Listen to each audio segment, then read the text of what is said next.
it's easy to talk about death, but dying, it's not easy. I think one of the most difficult things when you lose someone is that you think more about yourself, and sometimes that it's difficult to admit, and no one prepares you for that. But at the same time, it can be such a big opportunity.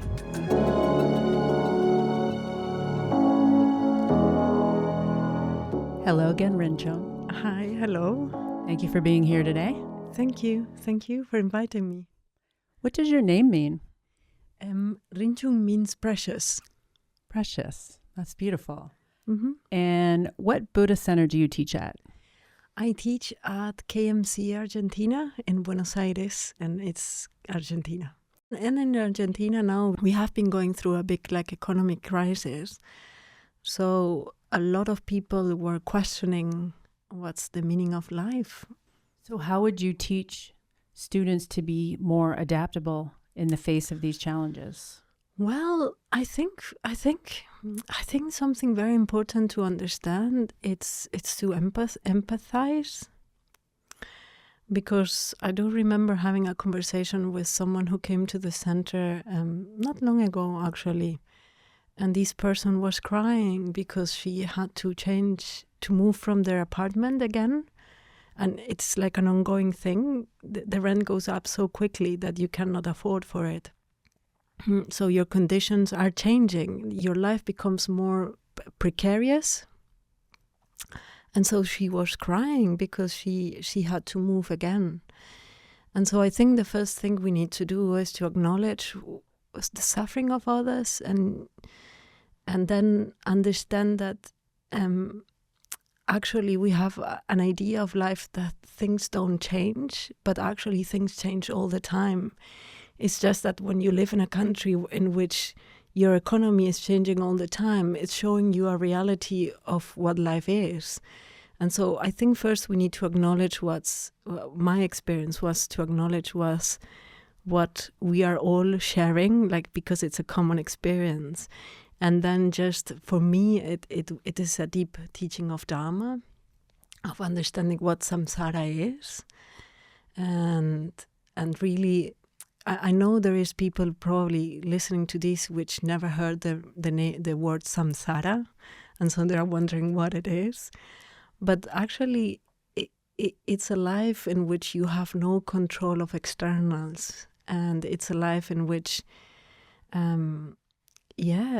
it's pervaded by suffering. So I think in Argentina, what it's very useful is that because we have all these things happening, it opens a door to open about these deep things of Dharma, these deep topics of Dharma, in a way that it's not like an intellectual knowledge, but it's something that it's related to our day-to-day life. I mean, life is difficult, and just being able to put yourself in the place of another person, to understand their situation, but then acknowledge that that's how life is, and what can we do with these? And then a spiritual life opens, because you can be happy in adverse conditions.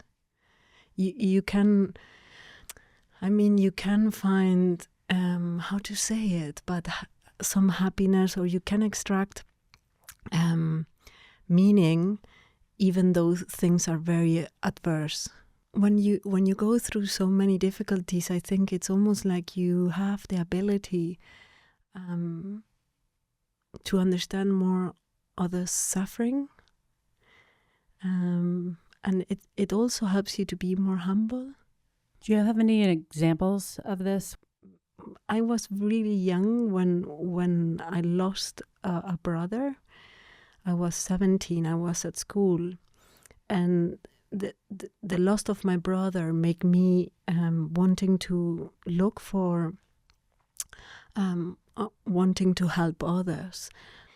Do you know, when you're young, you want to change the world, Yes.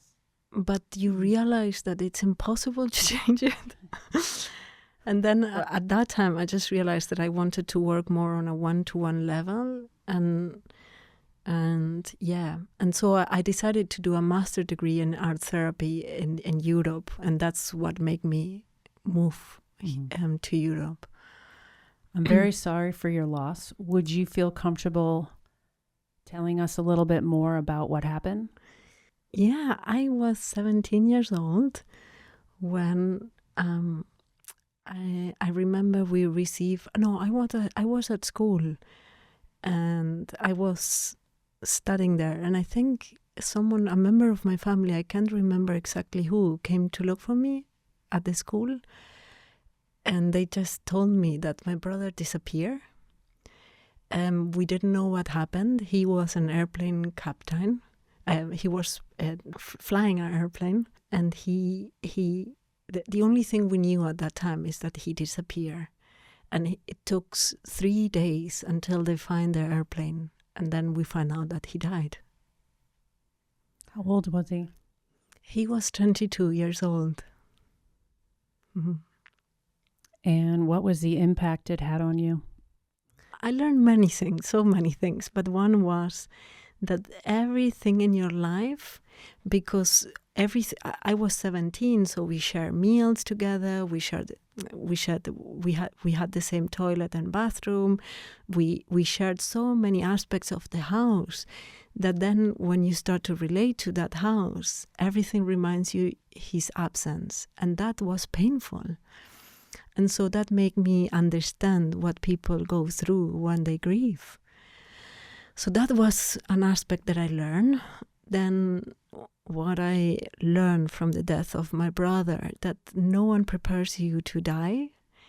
And I think that it's such an important aspect of our life because it's the only thing that we know is going to happen to us. And no one prepares you for that.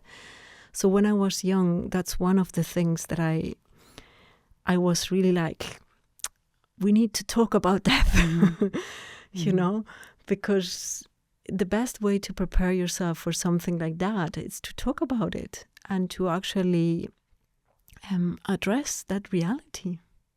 When we're young, I think we feel pretty safe. Like we haven't realized, maybe because your experience is different, having grown up in Argentina with all this uncertainty and chaos, but in general, like when you're young, you hope for the best, you feel like the world is a safe place. I think it's true. And so maybe my wish to do something for the world was really strong, but I had that since I was a child, like really like, I don't know, I was really intense, I would say. So of course I was really lost. And of course, you look for refuge. And probably at that age, I looked for refuge in many things that weren't really making me really happy. But I did find refuge in helping others. That had an impact in my life. And I remember meeting someone that who was about his 80 or 90 years old, and he encouraged always people to whenever you are depressed, whenever you are bad, just help others. And that was it's someone who helped me to go through things. So I have many people in my life that has helped me to go through things. But at that time, when I moved to Europe, one of my wishes was to find a spiritual guide, because we are blind to our own mind.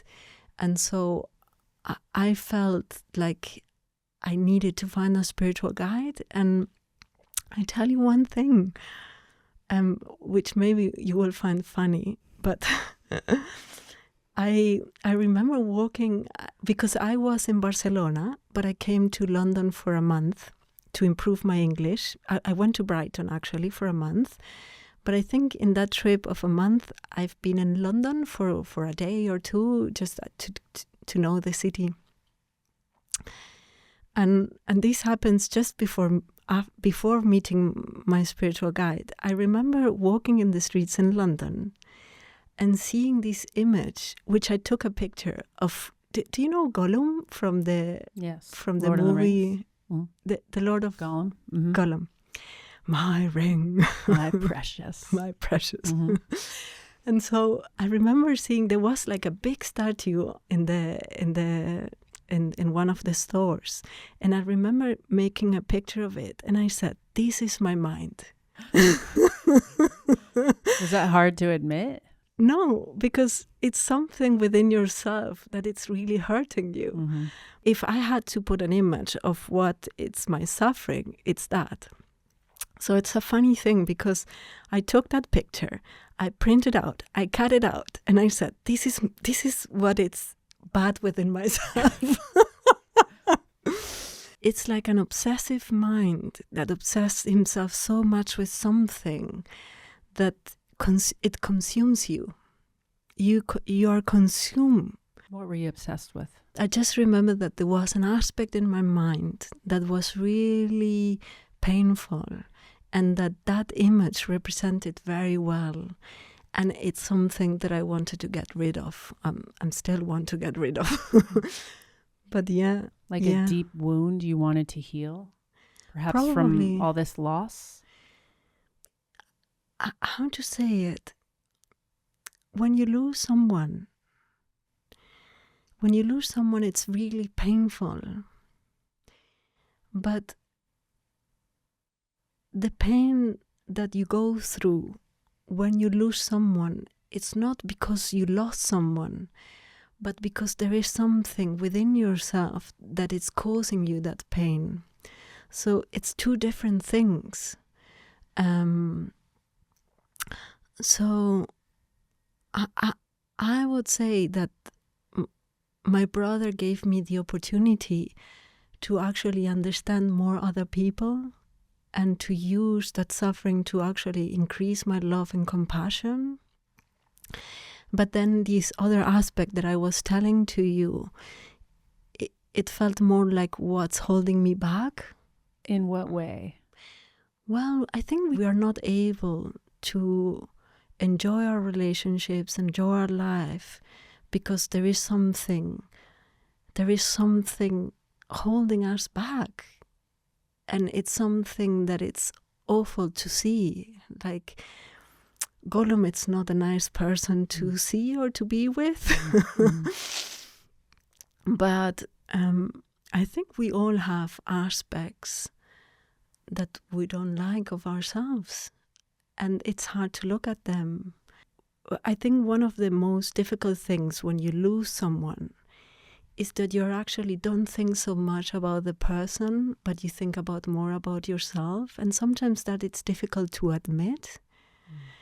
And so one of the things that Buddhism taught to me, and what I started to discover when I started to hear these teachings, is that I need to deal with this dark side of myself, but I also had tools to actually keep helping him, no matter where he is.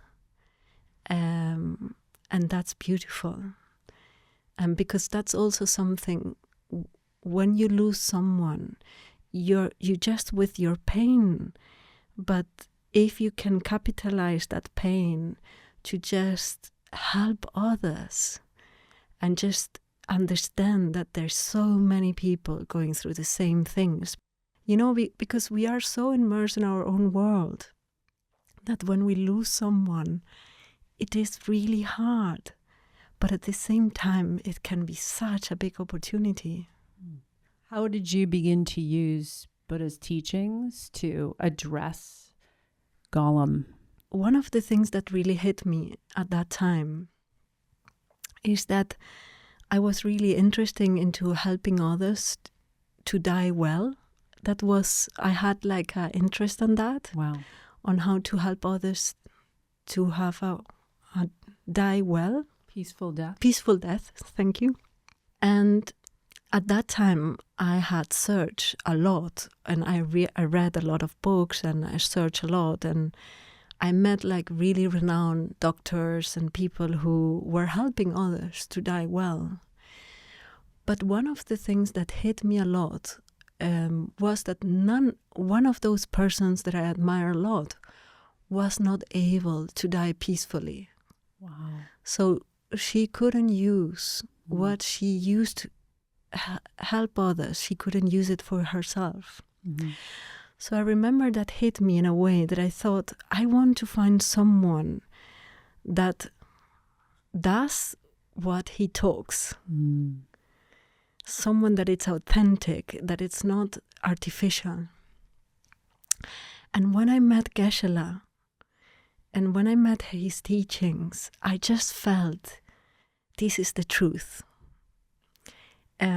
Because he shows an example that it's completely in accordance with what he teaches. And that's what really touched my heart. Because it's easy to talk about death, but dying, it's not easy. So I was looking for someone who gave me that example. And I felt at that time really encouraged, because I felt I met someone that it's really authentic and that he's really talking from experience. And the Dekyang once said, people who say they're prepared for death aren't dying. Yeah. So it's one thing to think you're prepared and then actually be prepared. And so you met someone who you thought, this is it. Yeah. I'm not saying that I'm prepared to die. I want to use my life to prepare myself to die. And I hope I can use my life also to help everyone around me. But I think from seeing Geshe-la, it just gives you so much hope. So much hope. Yeah. Hope in what? To not be fearful. And it gives me hope to actually use my life in the most meaningful way that I can, because the clock is ticking and we don't know. I lost a brother. I was not expecting that. So that can happen to me, to anyone.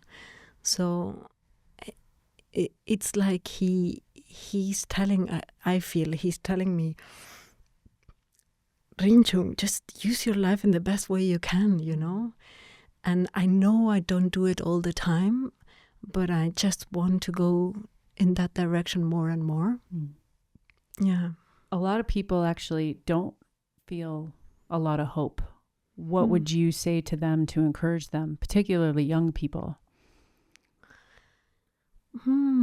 Well, I don't think it's a bad thing to connect with a world that it's not working well.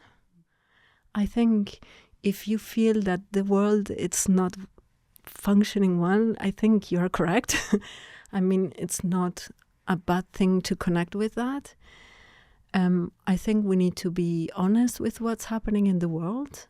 But at the same time, if you think that the way to do something in the world, it's by changing the world, then you probably are going to go through a lot of deceptions. But if you go from the perspective, I cannot change the world, but I can change my mind, and by changing my mind, I'm changing my world, then there is a lot of hope. So hope for me comes from the of where you're standing. What's your perspective of life? So if your perspective is, I want to be like Don Quixote and change the world, then probably you're gonna end up like me, like fighting windmills.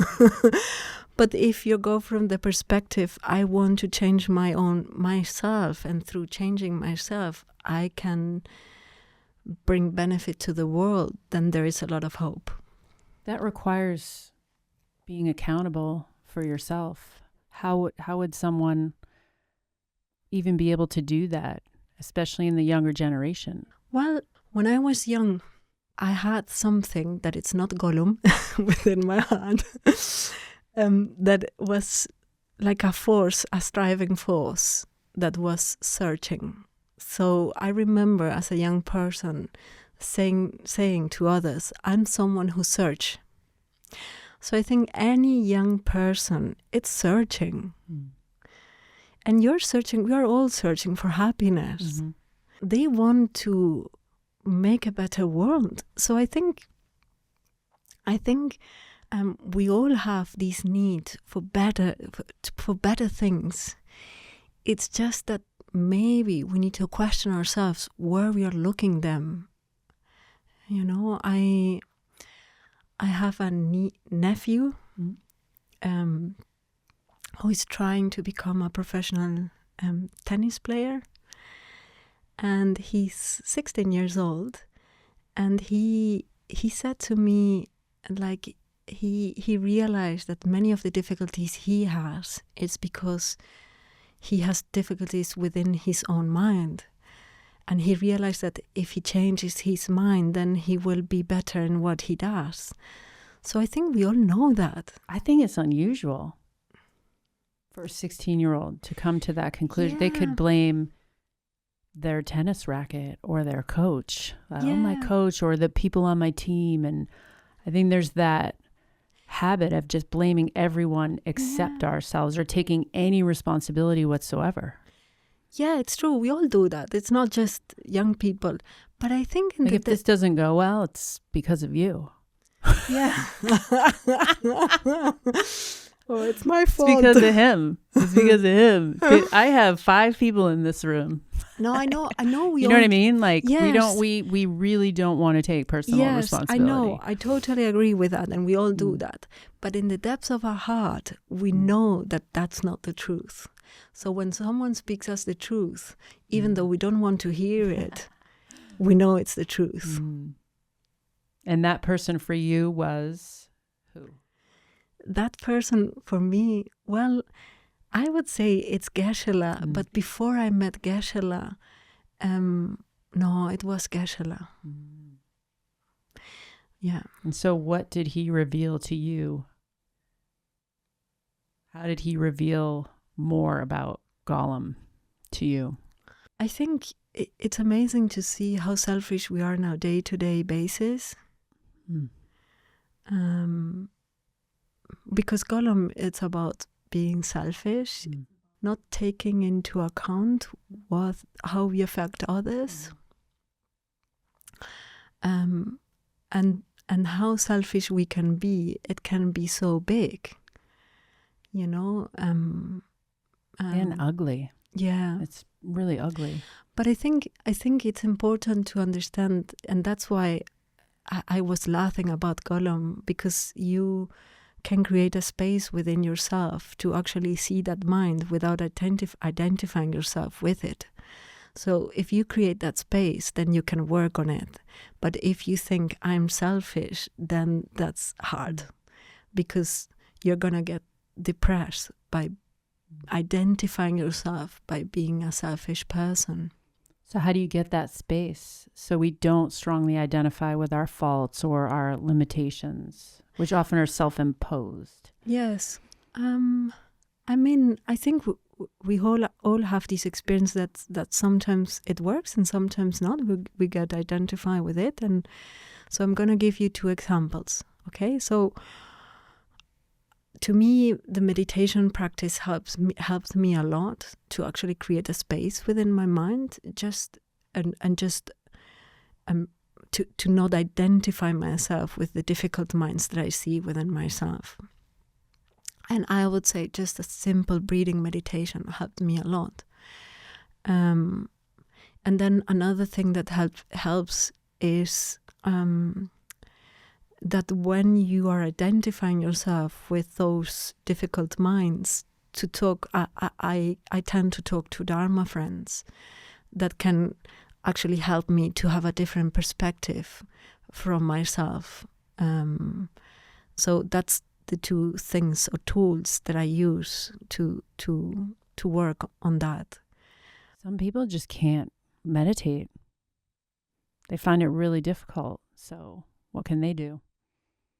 They try, and they actually that becomes overwhelming in itself. Like, oh my gosh, I am a mess. But I think that's the truth. It's fine. I mean, it's difficult. Sometimes I find it difficult. Mm-hmm. So just because something is difficult, we are gonna stop trying. Mm-hmm. Mm-hmm. Yes, I think people do. Went there, tried that, onto Tai Chi, yoga. Oh, I'm gonna go do a sound bath. Yeah, that's what I'm gonna do now. Right? Yeah, it's true.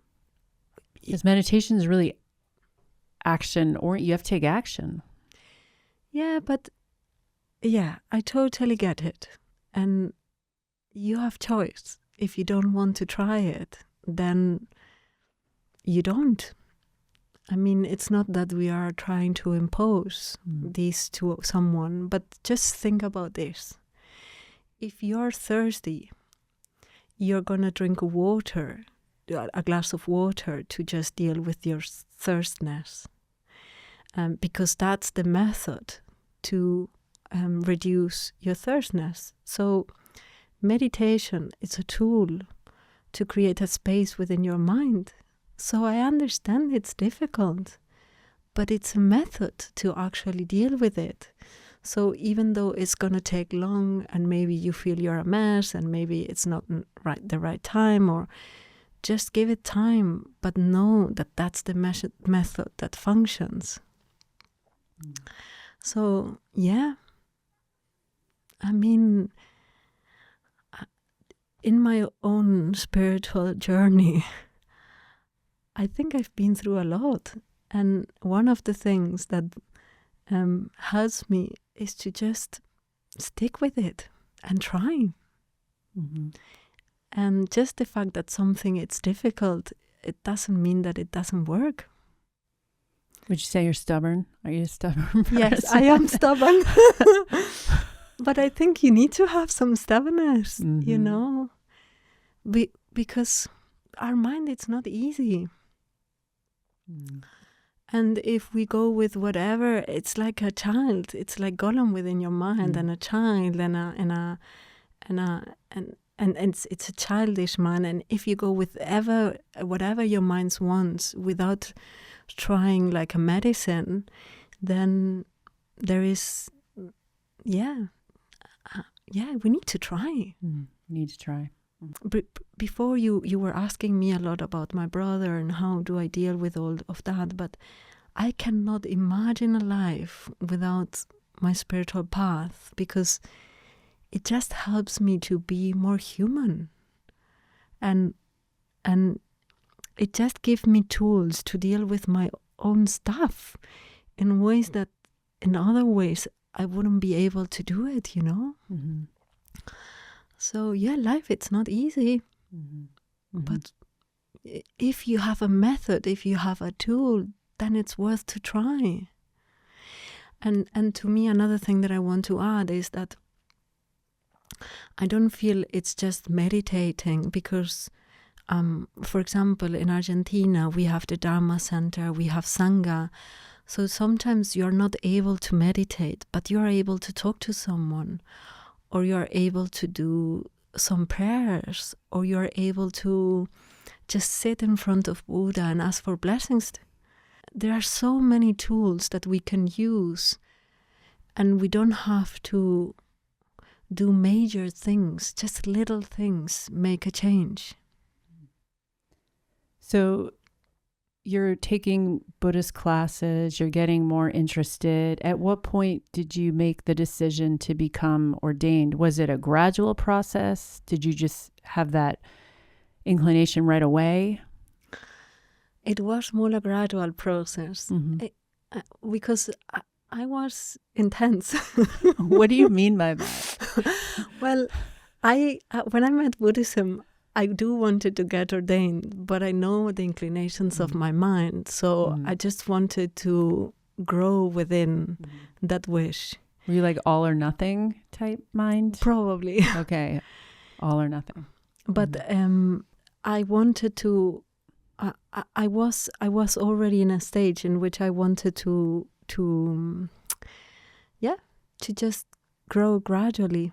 And so how long was that process of growing gradually? Well, no, it was a long process. Yeah. I went through it took me since I met Kadam Dharma until I got ordained, it was between 8 and 9 years. Okay. But even when you get ordained, it's not like, like if you're in a relationship and you get married, it's not like you get married and that's it. You are in the it's gonna work. You have to work on it all the time. So did you have a Dharma honeymoon? If I had of course, at the beginning, we all have Dharma honeymoons. Yes.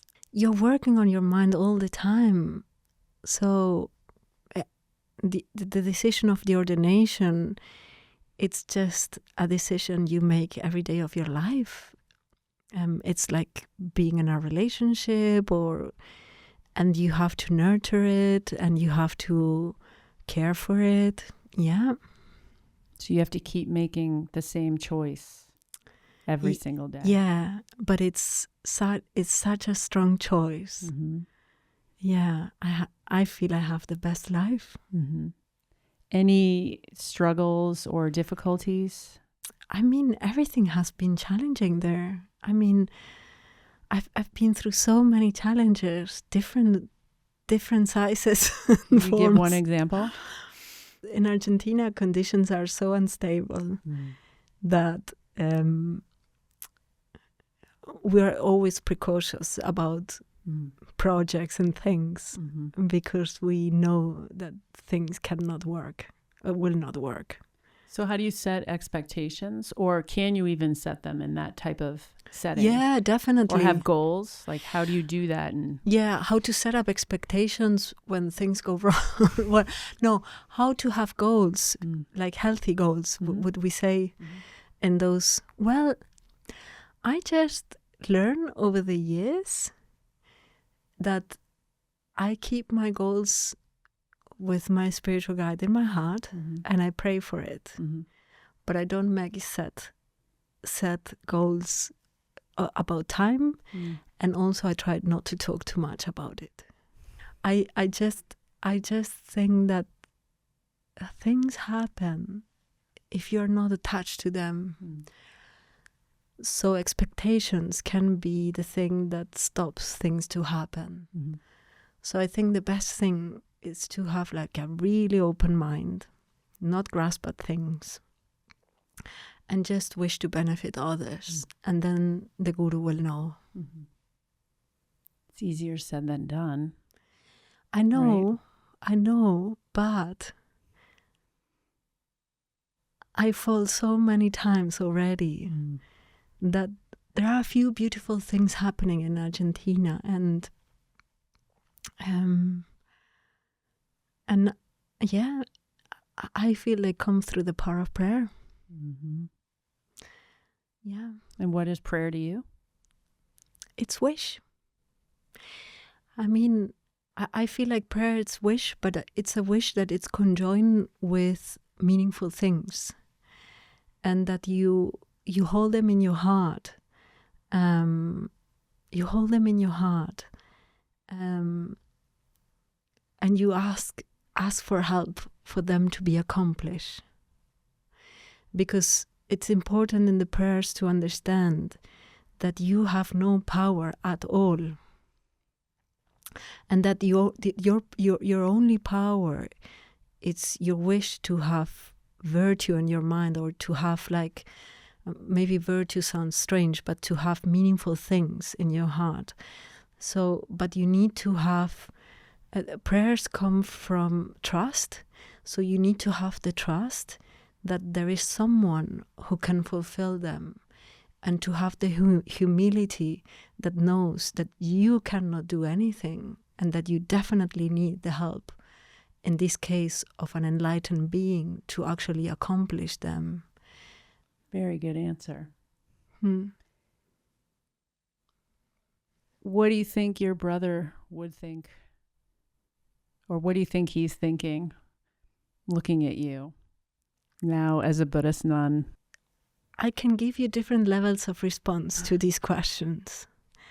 So at a certain point of my life, it was more helpful to think, because the death of my brother wasn't a very easy death. And so at a certain point of my life, it was better for my spiritual practice to think that he was suffering. And I still use that as my fuel for life, for my spiritual life. Because now I know that there is someone in the world, in that unseen world, that I know and that needs my help.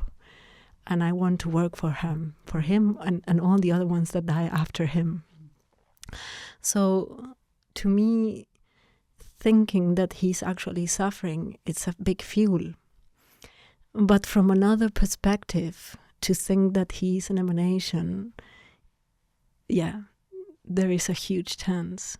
And sometimes when I talk to my parents, I don't put it in these words, but I definitely feel he came to teach us, to give us a very profound teaching to all of us. Yeah, so from that perspective, he's an emanation. Yeah. Thank you very much again, Rinchung. I really appreciate your time here today. Thank you.